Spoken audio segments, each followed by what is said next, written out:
नमस्कार विद्यार्थी मित्रांनो, बुक रिव्ह्यू मध्ये आज आपण जाणून घेणार आहोत मराठी व्याकरण mind map class notes by Uday Kadam sir.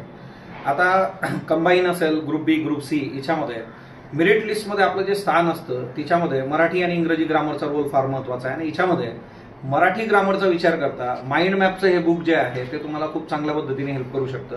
आता यामध्ये जे आहे कुठलाही टॉपिक जर तुम्ही घेतला तर तो माइंड मॅपच्या पद्धतीने दिलेला आहे, त्याची संकल्पना असेल, त्याचे प्रकार असतील, त्याची उदाहरणं असतील।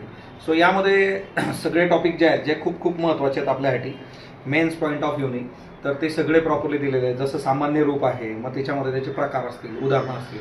मग काय होतं ना की माइंड मॅपमुळे एक गोष्ट होते की तो टॉपिक ॲट अ टाइम तुमच्या डोळ्यासमोर राहतो आणि तो तुमच्या डोळ्यासमोर राहिला तर तुम्हाला त्याच्यातून चांगले बेनिफिट्स मिळतात। सो त्यामुळे जे आहे हे पुस्तक तुम्ही जे आहे नक्की एकदा चाळा, हे पुस्तक एकदा बघा, जेणेकरून तुम्हाला जे आहे मराठीमध्ये आपले जे मार्क्स आहेत तर ते ग्रो करण्यासाठी जे आहे हेल्प मिळू शकते। सो एकदा हे पुस्तक जे आहे तर ते नक्की तुम्ही चाळलं पाहिजे। धन्यवाद।